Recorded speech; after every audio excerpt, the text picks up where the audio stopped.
네, 여러분들 더울 때 더위를 극복하는 어떻게 극복하십니까? 아마 여러분들 각자가 더위를 극복하는 그 방법이 다 다를 것입니다. 여러분 더위를 극복하기 위해서 좀 애써 보셨을 텐데, 그렇다면 여러분들 신앙, 그런데 영혼이 말이죠, 드라이한 경험을 느끼셨나요? 또 내가 참 하나님 앞에 잘못 걸어갔을 때 여러분들이 어떻게 해서 극복하는지, 여러분들도 우리 육체적인 것들만 극복하는 게 아니라 우리 영적 부분도 극복해야 될 것들이 참 많습니다. 근데 그 방법이 있거든요. 극복을 어떻게 하는가.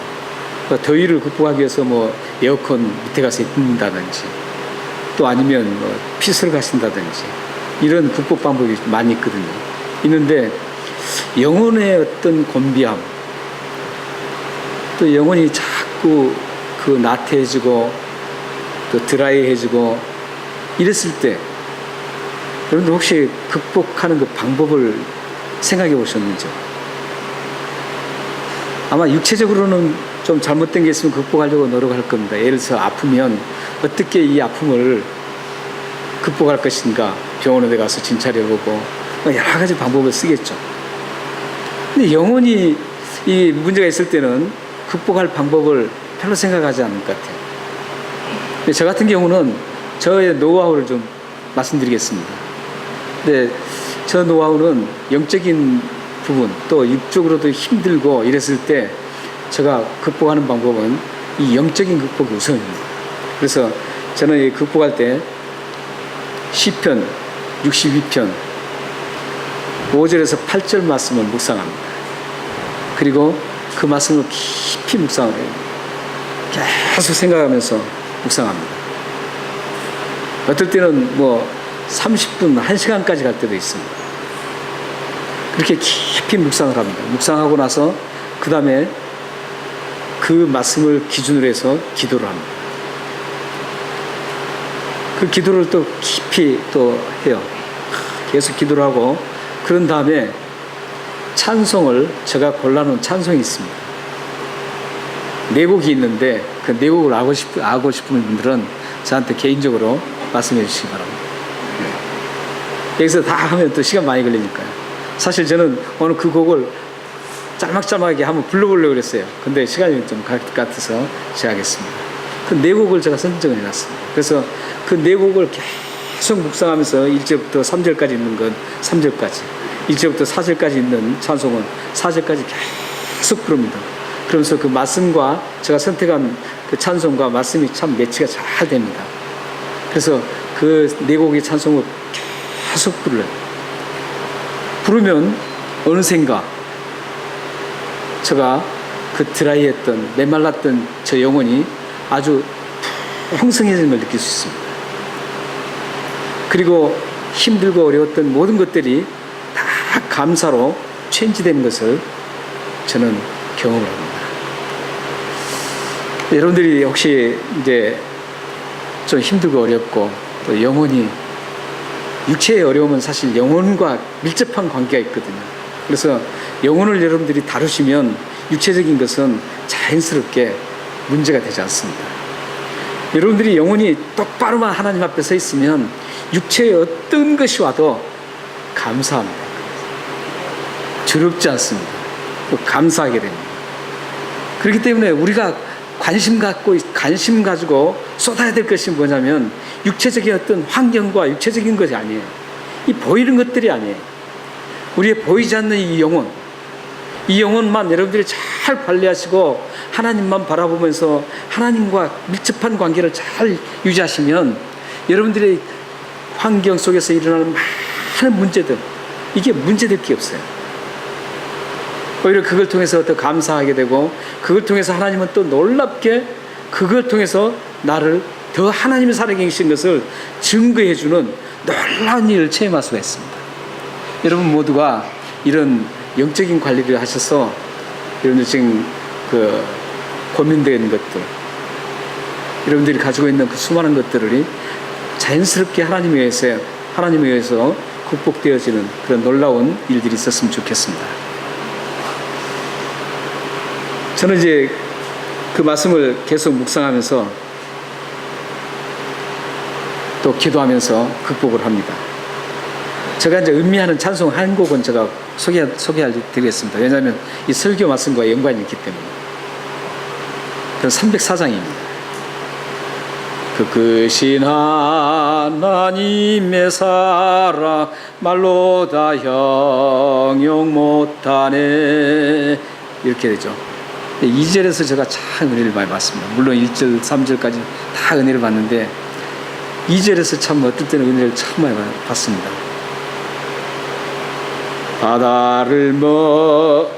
하늘을 두루마리 삼고 바다를 먹물 삼아도 한없는 하나님의 사랑 다 기록할 수 없겠네. 하나님의 크신 사랑 그 어찌 다 쓸까. 저 하늘로 비싸도 채우지 못하리. 이 찬송을 가만히 불러보면 하나님께서 저에게 주신 그 엄청난 은혜, 헤아릴 수 없는 그 하나님의 사랑, 이걸 느끼면서 막 눈물이 나고 감사가 일어납니다. 사실 여러분들이 잘 아시는 가사죠.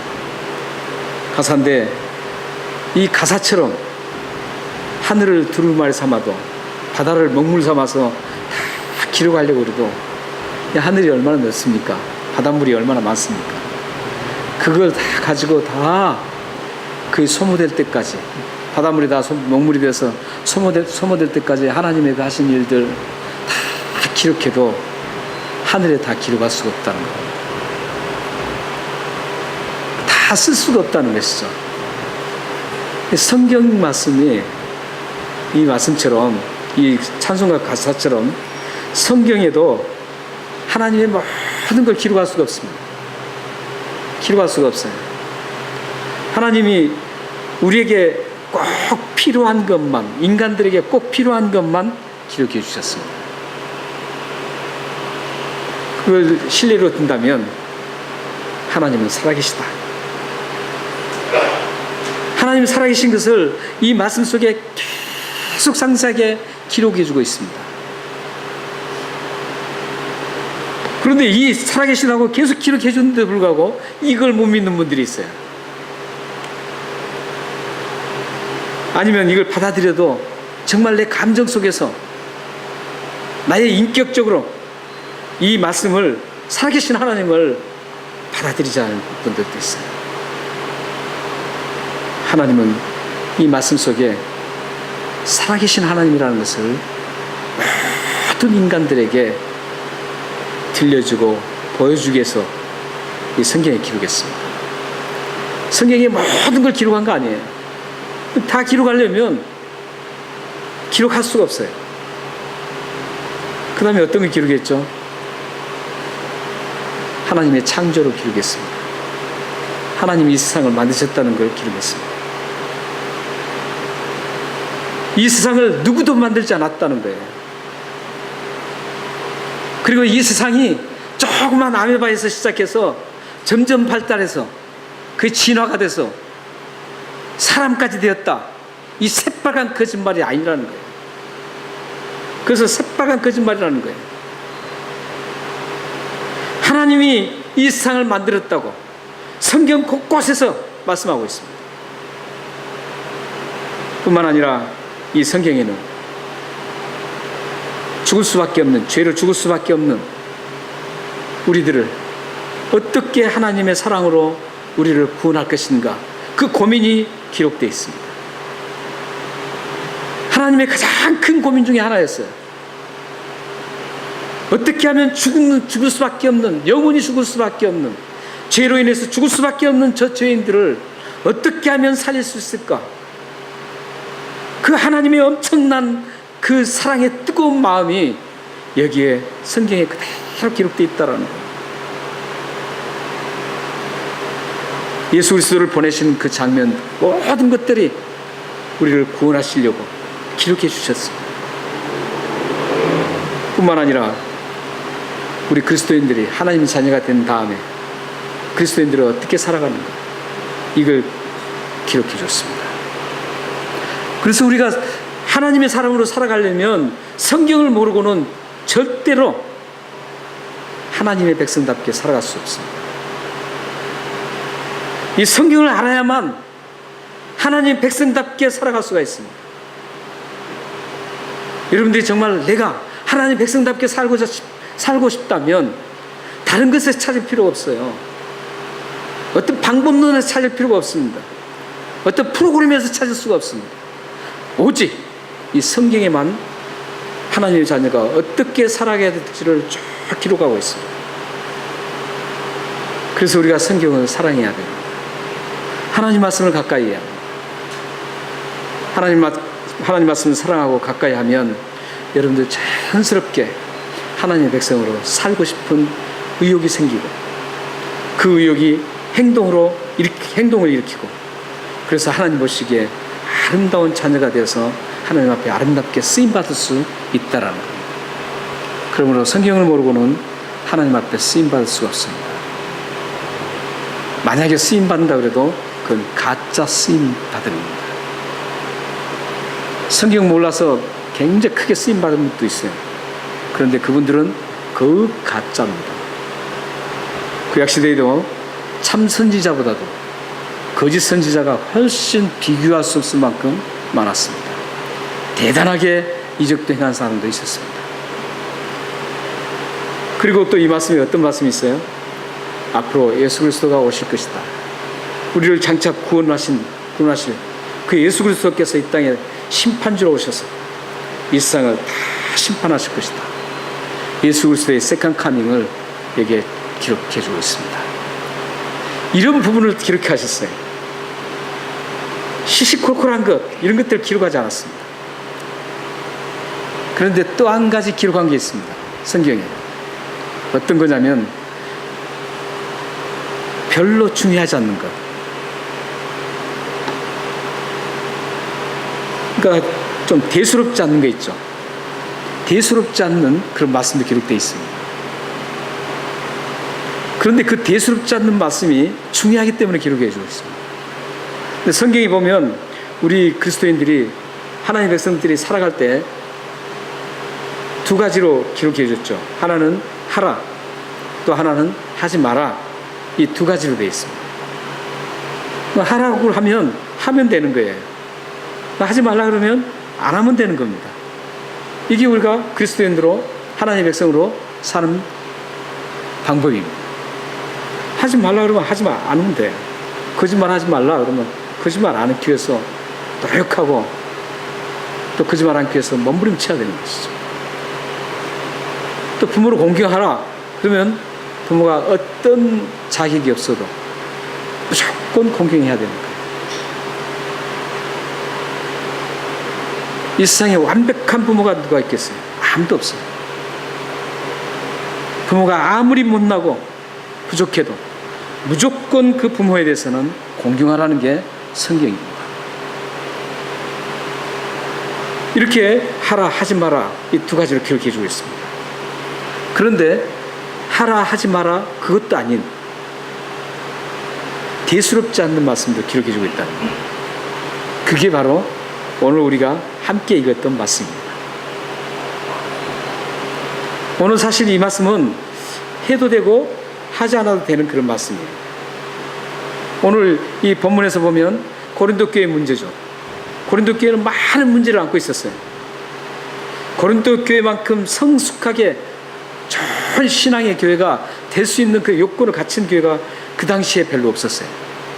그런 여건과 환경이 잘 갖춰졌는데도 불구하고 오히려 굉장히 문제투성이 있는 교회, 가장 문제가 많은 교회가 바로 고린도 교회였습니다. 그 중에 하나가 지금 오늘 나오는 우상 숭배에 대한 또 제사 제물을 우상에게 바쳤던 그 제물을 먹는 문제였어요. 이것은 우상 숭배에게 이제 제물을 바쳤어요. 당시에 그 아테네라든지 고린도 그 지역은 신전이 모든 사회의 중심이었습니다.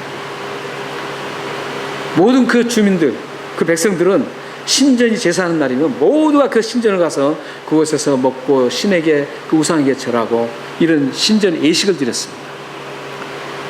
이런 상황에서 지금 고린도 교회가 그 상황에 있는 거예요. 그런데 지금 이 우상에 바쳤던 그 재물을 이제 다 나눠 먹거든요. 먹는데 이것을 먹어도 되고 안 먹어도 됩니다. 왜 먹어도 되냐면 그 우상은 아무것도 아니라는 거예요. 그리고 우상에게 드렸던 것은 그 하나님이 만드신 피조, 하나님이 만드신 음식이었어요. 그러니까 당연하게 하나님 거니까 그 믿음으로 그걸 먹으면 전혀 문제가 안 됩니다. 그런데 문제는 뭐냐면 그런 믿음이 없는 사람이 문제라는 거예요. 그런 믿음이 없어요. 이제 신앙을 시작하고 약한 사람들이요. 오늘 보면 말씀해 보면 약한 사람이라고 지금 거예요. 이 약한 사람들이 지금 문제가 되는데 이 사람들은 그걸 먹음으로써 그런 판단을 못해요. 그래서 오늘 말씀 보면 먼저 9절 한번 보십시오. 9절 보면은 그런즉 너희 자유가 믿음이 약한 자들에게 걸려 넘어지게 하는 것이 되지 않도록 조심하라. 지식 있는 네가 우상의 집에 앉아 먹는 것을 누구든지 보면 그 믿음이 약한 자들의 양심이 담력을 얻어 우상의 재물을 먹게 하겠느냐 되지 않겠느냐 이렇게 얘기하겠습니다. 9절 10절 말씀을 보면은 지금 두 부류의 신앙이 나오고 있습니다. 하나는 아주 약한 신앙입니다. 믿음이 아주 약한 신앙이 나오고 있습니다. 그리고 하나는 뭐냐면 믿음이 약하지도 않고 성숙하지도 않는 그 중간에 끼어있는 어설픈 어물쩡한 그 그리스도인이라는 거죠. 지금 그 어물쩡한 그리스도인을 표현을 지금 단어를 지금 사용한 게 자유. 9절에서는 지금 자유가 너희의 자유가 이렇게 지금 하고 있습니다. 이 사람들이 지금 자유를 소유하고 있다는 거죠. 그리고 지식이 있는데 이랬습니다. 10절에. 그 어설프게 지금 중간에 끼어있는 그 신앙인이 가지고 있었던 게 자유하고 지식이었습니다. 그게 뭐였냐면은 이 사람 어설프게 그러니까 중간 사이죠. 성숙함도 아니고 여기 믿음이 약한 사람도 아니고 중간에 있어요. 중간에 있습니다. 이 중간 사람이 가지고 있는 게 뭐냐면 그리스도 안에 있으니까 자유롭구나, 자유구나 그런 지식을 습득을 하는 거예요. 그 지식을 습득했기 때문에 뭐 저기 우상숭배 그거 먹어도 괜찮다 이 지식을 습득한 거죠. 당연한 거죠. 문제가 안 돼 이거. 문제가 안 됩니다. 그런데 지금 문제가 뭐냐면 10절에 보면 문제가 발생되는 거예요. 분명히 그거 가서 우상숭배를 먹어도 제단에 바쳤던 것을 먹어도 그래도 문제가 되잖아요. 저도 그러니까 뭐 어디 가서 마음대로 그런 거 잘 먹습니다. 절에 가서도 절에 음식도 저는 잘 먹고요. 제사 음식도 저는 먹어요. 관계없어요. 그 사람들 그 우상은 다 아무것도 아니에요. 하나님이 만든 것은 하나님 만든 거니까 나는 먹는다. 우상은 아무것도 아니다. 이렇게 먹을 수 있죠. 그런데 고린도 교회는 그렇지 않는 나약한 신앙인들이 있었어요. 지금 우리 안에도 그런 분이 있을 수 있어요. 누구나 다 그걸 먹을 수는 없어요. 꺼림칙한 분들이 있거든요. 이거 우상이 제사 지내는 음식인데 내가 먹어도 되나? 이런 생각으로 하면 먹으면 안 됩니다. 근데 고린도 교회도 그런 나약한 신앙인들이 있었거든요. 있는데 중간에 끼었던 사람들은 지식을 습득했어요. 뭘 습득했다고요? 그리스도 안에서는 자유니까 뭘 해도 다 된다는 거죠. 무엇을 먹어도 된다는 거예요. 그래서 신전에 들어가서 마음껏 먹어요. 먹는데 10절에 보면은 그 먹는 모습을 누가 봐요? 약한 사람이 보는 거예요. 믿음이 약한 사람이 보다가 저분은 그래도 나보다 더 신앙이 더 좋은 사람이었는데 저걸 먹는 거 보니까 아, 담력을 얻어요. 나도 먹을 수 있겠구나. 근데 이 담력이 판단해서 얻은 담력이 아니라 그냥 판단 없는 담력이 생기는 거예요.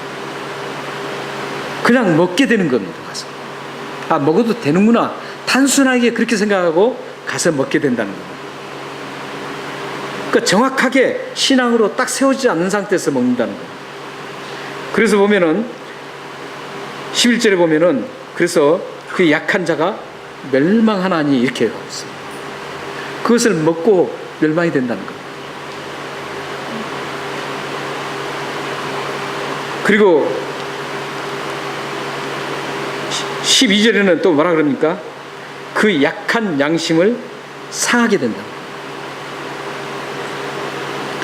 그 어떤 그 정확한 확신과 하나님에 대한 신앙이 굳건하게 서 있지 않은 상태에서 그 모습을 보고 가서 무조건 먹으면 어떤 결과가 오냐면 그가 멸망할 수 있다라는 거예요. 다시 그 고린도 교회 상황이 그 도시가 다 신전에서 모든 것이 신전 중심이기 때문에 다시 이 사람도 예수를 간신히 믿었는데 다시 신전으로 복귀한다는 거죠. 복귀할 가능성이 있다는 거예요. 그리고 그 약한 양심이 상하게 된다는 거죠. 그래서 어떤 의미냐면 그 상한다는 것은 예수 그리스도께서 이 한 생명을 살리기 위해서 십자가에 죽으셔서 그 생명을 살렸는데 그 중간에 낀 어설픈 그 신앙인이 거기서 먹음으로 인해서 그걸 보고 그 사람이 다시 그 신전으로 돌아가게 되는 그런 아주 무서운 그런 결과를 낳게 된다는 겁니다. 그런 결과가 나아지면 그 결과가 나아지기 때문에 어떻게 해요? 그것을 곧 죄를 짓는 것이라고 그리스도께 그 결과를 낳게 하는 그 중간에 낀 신앙인이 죄를 짓게 한다는 겁니다. 우리는 자유인이거든요. 아무나 다 할 수 있어요. 여러분들은 모든 걸 다 할 수 있습니다. 성경에 기록하지 않는 하라 하지 말라 이 부분 말고 어느 정도 여러분들이 모든 걸 다 다른 것은 할 수 있고 안 할 수도 있습니다. 그러나 예를 든다면 술, 담배 문제도 그래요. 술, 담배 문제도 여러분들 하실 수 있어요. 저도 할 수 있어요.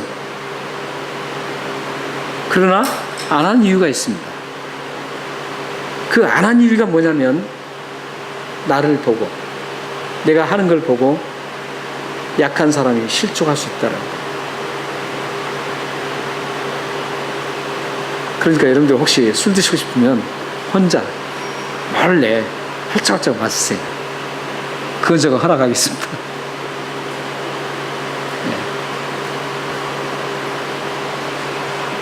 그런데 만약에 내가 막 먹고 있는데 믿음이 없는 사람이 지나가다가 먹습니다. 봅니다. 그러면 아, 술 먹어도 괜찮구나. 지금 음식 문제뿐만 아니에요. 우상숭배 음식 문제뿐만 아니에요. 그걸 보고 이제 막 신앙이 자라려고 하는 사람이 그 신앙이 꺾여버립니다. 그리고 다시 그 사람이 나도 술 끊고 자, 하나님 앞에 한번 살아보겠다 했던 사람이 그 의지가 다 꺾이고 술 자연스럽게 먹고 술 취하고 실수하고 이렇게 되는 거예요. 그러니까 우리들이 어떤 아무리 좋은 신앙을 가졌다고 해도 주위에 약한 사람이 쓰러지는 일이 있다면 해서는 안 된다라는 거예요. 그래서 사도 바울이 13절에 그렇게 고백합니다. 13절 한번 다 같이 한번 읽겠습니다. 자, 시작. 그러므로 만일 음식이 내 형제를 실족하게 한다면 나는 영원히 고기를 먹지 아니하여 내 형제를 실족하지 않게 하리라. 사도 바울이 고기를 안 좋아해서 안 먹는다는 게 아닙니다. 고기를 못 먹어서 안 먹는다는 게 아닙니다. 참 맘대로 먹고 그걸 좋아하지만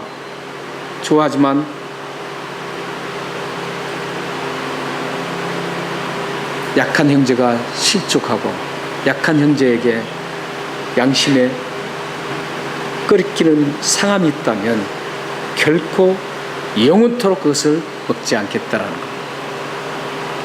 이런 모습이 성숙한 신앙인의 모습이에요. 지금 고린도 교회에 중간층에 끼었던 사람들이 사실 중간층에 끼기에 참 애매하죠. 신앙적으로도 굉장히 문제입니다. 이 중간에 낀 분들이 대부분 보면 교회에서 다른 사람을 마음을 다치게 하고 다른 사람을 참 힘들게 하는 겁니다. 성숙한 사람이 그러지 않습니다. 또 교회에서 아주 이제 신앙생활한 분들이 교회 성도들 간에 이렇게 다치게 하는 경우가 별로 없어요. 대부분 보면은 이 성숙도 아니고 미숙도 아닌 이 중간에 있는 분들이 그 교회에서 다른 사람들을 많이 다치고 다른 사람들에게 하는 실족함을 줄 수 있다는 것. 사실 미약한 사람들은 실수를 해요. 실수를 해서 교회 안에서는 별로 그 실수를 나타나잖아요. 그러나 밖에 사람들이 볼 때 그 실수가 저 사람이 교회 다니면서 왜 저러냐, 예수 믿는다는 사람이 왜 저러냐, 이런 말을 하게 되는 것이죠. 그런 말을 듣는 사람들은 대부분 어떤 분들이냐면 아주 신앙이 아직 미약한 사람들입니다. 근데 교회 안에서 지금 오늘 이 교회 안에서 일어나잖아요.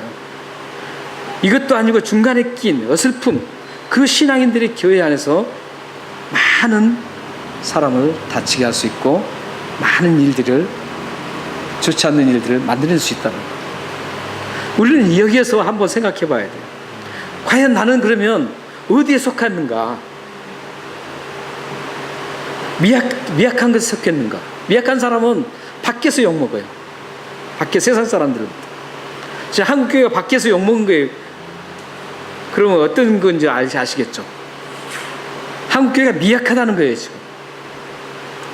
한국 교회끼리 안에서 막 싸우고 지지고 볶은 것은 중간층이에요. 그래서 여러분들이 지금 나는 미약한 사람인가? 아니면 중간인가? 중간에 끼어있나? 아니면 성숙한 분인가? 이걸 체킹해 보셔야 돼요.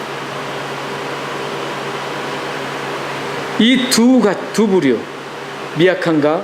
중간에 끼은 어설픈 그 중간층에 있는 신앙인들은 뭔가 항상 문제를 막혀 있습니다.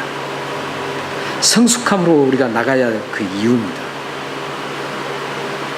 우리가 2019년도에 성숙함으로 나가는 교회라는 그 주제를 그은 것도 이제 우리 교회가 이만큼 지금 그 20년이 다 돼간다면 이제는 성숙한 우리가 돼서 세상 사람들도 인정받고 세상 사람들에게도 인정받고 교회 내에서도 정말 모든 사람들을 사랑하고 모든 사람들을 포용하고 용서해주고 이런 좋은 아름다운 교회가 돼서 하나님께 멋지게 쓰임 받기를 원해서 그 주제를 정한 겁니다.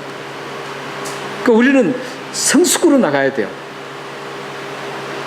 이 중간에 끼인 게 얼마나 무서운지 우리 성경을 한번 보겠습니다. 요한계시록 3장 15절에서 16절입니다. 네, 띄워줬습니다. 한번 읽겠습니다. 자, 시작.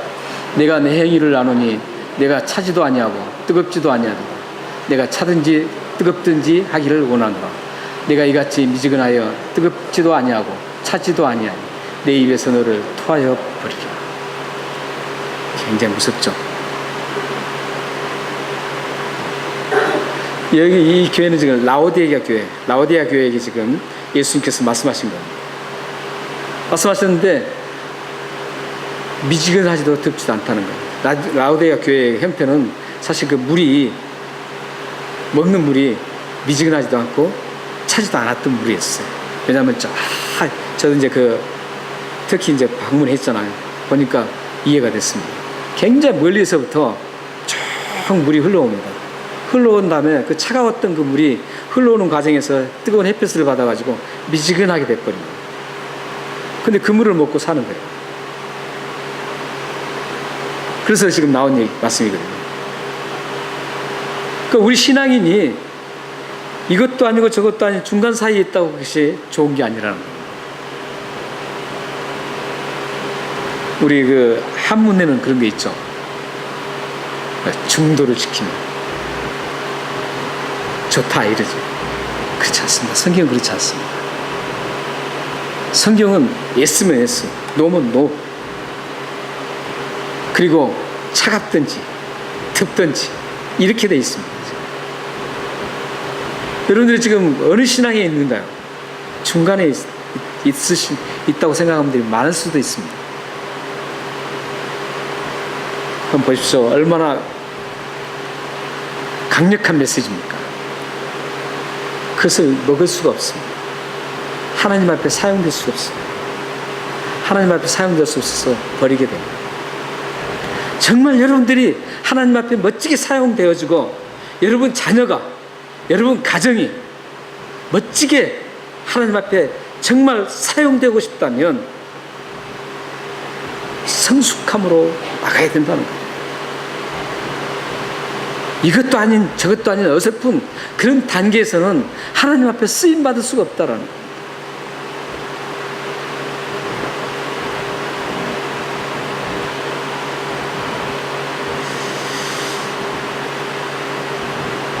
사도 바울은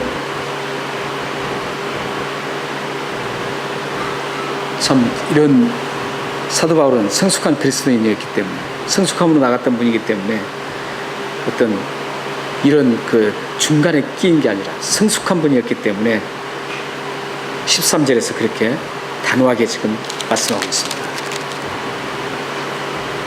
내가 하는 음식뿐만이 아니라 그랬죠. 이 하나님 말씀 명령에 하라 하지 말라 그 외에 모든 걸 포함하고 있습니다. 그 외에 모든 걸 형제가 성제를 실족하게 한다면 나는 영원히 그 일을 하지 않겠다. 여러분이 아무리 의욕 있고 좋은 일을 하려고 해도 정말 나약한 신앙인이 그걸 보고 실족하게 된다면, 나의 지체가 실족하게 된다면 그걸 포기해야 합니다. 오늘 이 말씀은 성숙으로 나가는 신앙의 단계에서 반드시 걸쳐야 될 그 말씀을 지금 우리에게 주시고 있습니다. 성숙으로 나가려고 할 때 반드시 걸쳐야 될 게 뭐냐면 내 중심적으로 밀고 나가지 않는 거랍니다. 주위에 있는 모든 지체들을 다 생각하고, 아무리 좋은 일이라고 해도 다 생각하고 그걸 기도하고 계산하고 하나님 앞에 아뢰보고 또 다치지 않을, 실족하지 않을, 마음 상하지 않을 그런 모든 것을 다 감안한 다음에 그렇다면 그 일을 해야 합니다. 여러분들이 성숙으로 나가려면 먼저 이 일부터 정립이 돼야 됩니다. 다른 사람을 생각하지 않고 내가 생각한 대로 밀고 나가는 그런 습성은 중간 계층에 끼어있는 신앙입니다. 이 신앙을 벗어나려면 여러분들이 반드시 다른 사람을, 다른 지체를 생각하고 뭘 해야 된다는 겁니다. 사랑하는 성도 여러분, 어설픈 사람이 사람 잡는다는 말이 있습니다. 신앙이 성숙하지 않아서 어설픈 신앙을 여러분들이 살아갈 때 많은 사람들이 여러분을 통해서 걸려 넘어질 수 있습니다. 성숙한 신앙이 되지 않았을 때 어설픈 신앙인으로 여러분들이 계속 유지하고 살아가게 된다면 여러분을 통해서 상한 심령이 많이 나올 수 있습니다. 여러분의 가정에서도, 우리 공동체 안에서도, 우리 이웃 관계에서도 그런 사람이 많이 나올 수 있습니다. 성숙한 신앙으로 나가지 못하고 어설픈 신앙으로 있으면 사람의 마음을 다치게 하고 아프게 할 가능성이 참 많습니다. 여러분이 반드시 성숙함으로 나가야 할 이유가 여기에 있습니다. 오늘 말씀은 성숙함으로 나갈 때 여러분이 가진 자유, 아무나 다 할 수 있지만 그 자유를 다른 사람을 생각하면서 사용되어질 때 그게 곧 성숙으로 나갈 수 있는 첫 번째 발걸음이라는 것을 명심하시길 바랍니다. 기도하겠습니다.